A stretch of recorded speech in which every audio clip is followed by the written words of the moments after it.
Muy buenos días. Nuestro tema de la clase del día de hoy es la economía. Hablaremos también de la ganadería, la artesanía, la religión y filosofía. Empecemos con la economía, Cristel. La principal actividad y base de la civilización fue la agricultura. La agricultura era de subsistencia, es decir, producía para el consumo de su familia y era poco lo que compraba o vendía. Además, la distribución de la tierra tendía a ser desigual. En este contexto, la tierra tenía para el campesino una importancia tal que, en tiempos de sequía o malas cosechas, prefería vender a un hijo antes que su lote. Otras actividades económicas importantes para los chinos fueron ganadería. Por los grandes pastizales con los que contaban, domesticaron ganado bovino, ovino y caprino. Artesanía. Trabajaron el metal, la cerámica y los textiles. Aún en la actualidad son reconocidas como piezas muy valiosas la cerámica y la seda chinas. Ya está ahí. Gracias.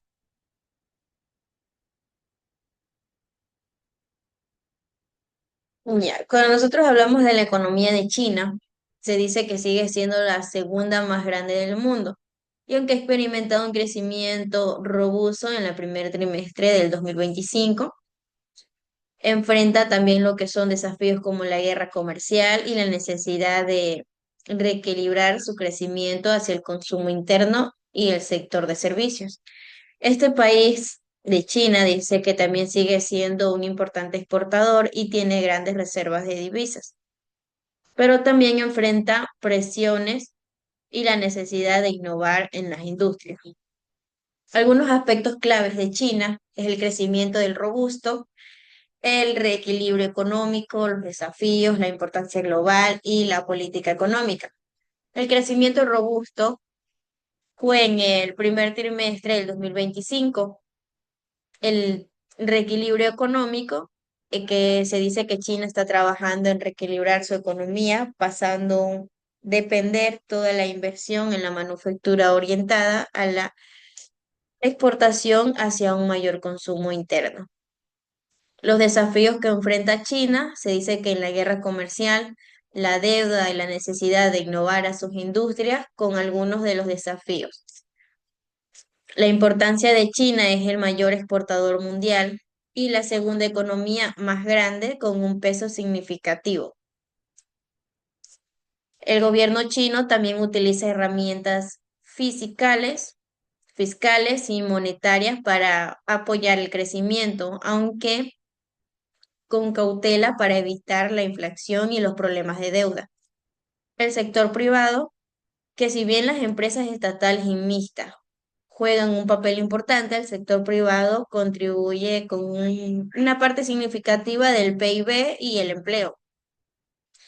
En resumen, la economía china se dice que sigue siendo una dinámica y que también está en proceso de transformación para abordar los desafíos actuales y asegurar un crecimiento a lo largo del plazo. También dicen que los principales sectores económicos, que China tiene una economía muy diversificada, que denomina por los sectores manufactureros y la agricultura. También es el país de más rápido crecimiento económico desde la década de 1980, con un promedio de crecimiento anual de casi el 10% en los últimos 38 años. También la economía del país creció un 92% en el 2021 debido al efecto rebote de la economía. Esto, si no mal recuerdo, hablamos ayer, hace unos días atrás, que estábamos hablando sobre la economía de China, ¿verdad? Ya. ¿Qué hizo China para crecer económicamente entonces? Utilizaba sus recursos, como sobre todo creo yo que el arte y también lo que ellos producían, como la seda, también la pólvora que fue el más importante, la escritura y todo eso. Correcto, sí, de eso estábamos hablando la clase pasada, que también estábamos hablando sobre la China, el comercio. También se dice que China, ¿qué hizo para salir de la pobreza, disculpa? Usó la implementación del sistema socialista junto con la construcción rural, la promoción de tecnología agrícola y la implementación de mecanismos sanitarios rurales, con los bases de los esfuerzos consiguientes para reducir la pobreza.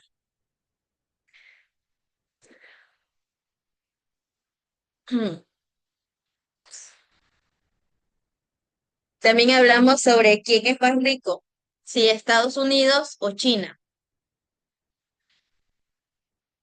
¿Recuerdas? Estados Unidos.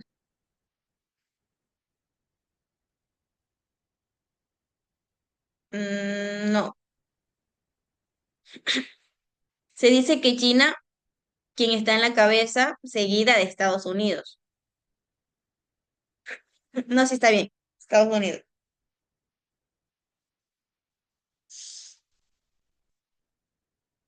También dice que en el gran volumen del negocio de ambos sitúa a China nuevamente por delante de Estados Unidos. En negocio se dice que es en China, pero obviamente quien es más rico es Estados Unidos. Así que sí está bien.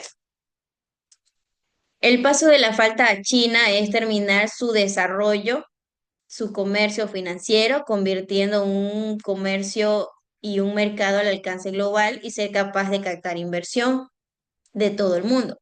La inversión que como consecuencia a diario en su moneda local y se establece como una reserva internacional. ¿Cuál crees que es el sueldo mínimo en China? Allí obviamente se utiliza otra clase de moneda, que son este 1930 yuanes chinos.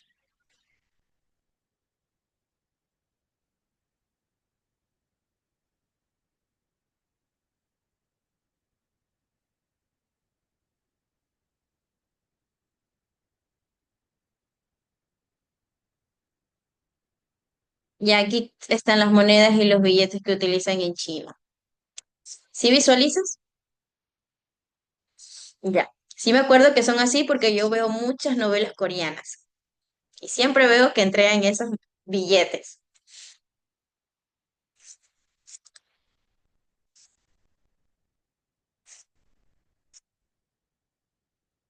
Ya. También hablamos, bueno, ya sabemos que el país obviamente más rico es Estados Unidos, seguido de China, pero China en sí abarca lo que es más el comercio. Entonces, cuando hablamos de eso, también nos referimos al país más pobre de Latinoamérica, que sería Bolivia y Venezuela, que son recientes cambios políticos en la religión que han pronunciado mejorar en algunos de estos países.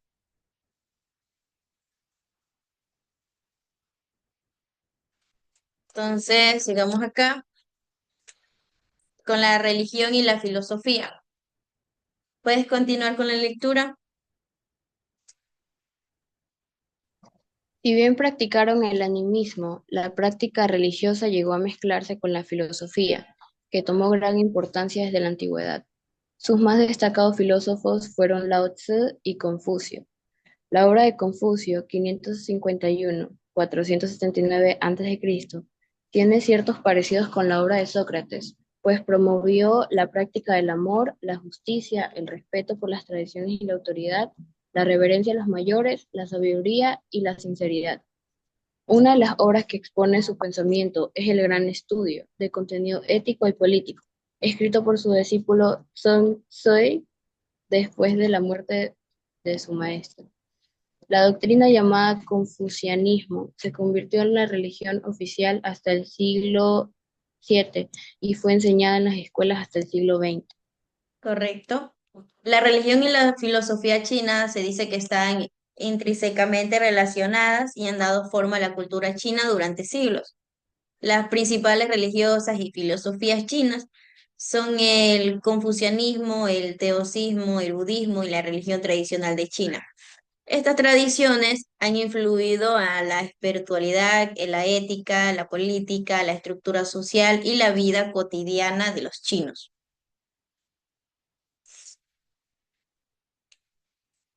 Entonces, cuando nosotros hablamos de la religión tradicional de China, se dice que la religión tradicional china, también conocida como la sinitismo, es una mezcla de creencias y prácticas que se han desarrollado a lo largo de la historia china. También esta religión incluye lo que es la veneración de los ancestros, el culto a dioses naturales y espiritual y la práctica de las adivinaciones y de la magia. También se dice que la religión tradicional china ha influido en la cultura y en las sociedades chinas, y a continuación siendo una parte importante de la vida de muchas personas de China. El impacto de la filosofía y la religión china se dice que han influido en la estructura social, como te comenté hace un segundo, en la ética también, la medicina, la ciencia y las artes chinas. También han dado forma y han proporcionado una marca para entender la vida, la muerte y el universo. También las tradiciones chinas continúan siendo relevantes en la actualidad y siguen influyendo en la cultura y en la vida cotidiana. Entonces, como primera pregunta, ponemos cómo era, cómo era la filosofía y la religión en China. Cómo era la filosofía y la religión en China. Entonces ahí ponen obviamente un pequeño concepto.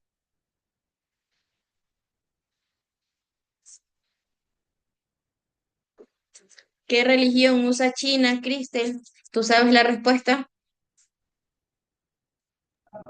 El shenismo. Sí, el zenismo, pero el más popular también es el budismo. ¿Qué religión usa China? Esa ponemos como pregunta. ¿Qué religión usa China? Entonces, obviamente, buscas en el internet qué religión usa China.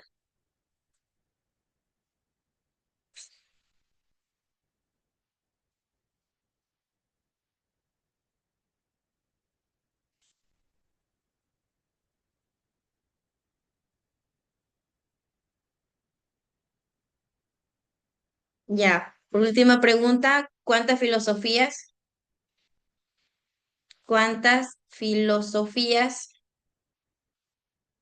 hay en China?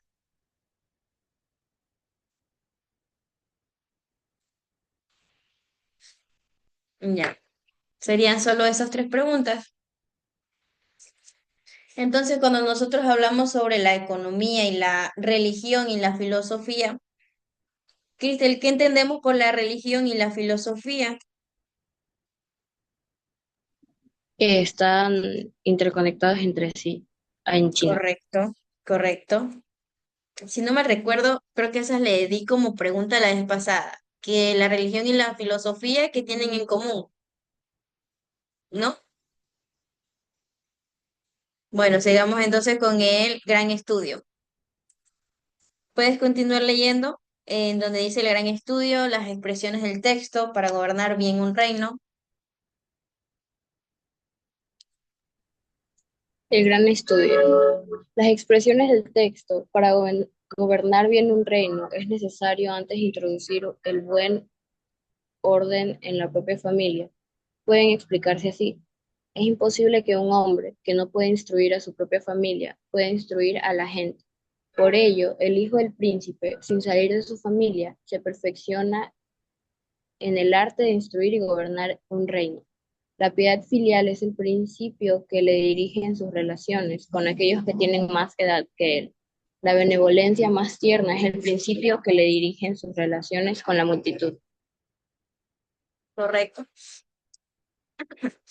Se dice que también el gran estudio, también conocido como el gran saber o el gran aprendizaje, que es uno de los cuatro libros del confucianismo, que estos textos que datan desde el siglo XII hasta 1905 formaron la base del programa de exámenes imperiales chinos. También el término de gran estudio se refiere al método de aprendizaje y desarrollo o personal en que enfatiza la importancia de la moralidad, el equilibrio y la armonía social. Entonces, cuando nosotros nos envasamos al gran estudio del concepto de confusionalismo, en base aquí a lo que es el enfoque de la moralidad y el equilibrio, la importancia de la familia, la armonía social y la interrelación de todos los aspectos. En resumen, el gran estudio es un texto clave del confucionalismo que propone un camino para el desarrollo personal y social a través de la moralidad, el equilibrio y la armonía, comenzando con el cultivo de la virtud dentro de la propia familia, que expandiéndose en la sociedad del conjunto. Entonces, como comenté que el gran estudio, el contexto de la confusionalismo también se basa en lo que es la importancia de la familia, que la familia se considera un microcosmos del Estado y el aprendizaje comienza con el cultivo de la virtud dentro de la propia familia. La armonía social, que el objeto final del estudio es lograr la armonía universal y la paz social a través del cultivo de la virtud personal y la práctica de las relaciones sociales adecuadas. Entonces, ¿qué entendemos por el gran estudio, Cristel? Que fue uno de los cuatro libros principales del confucianismo, que era un método de aprendizaje y era un texto clave también.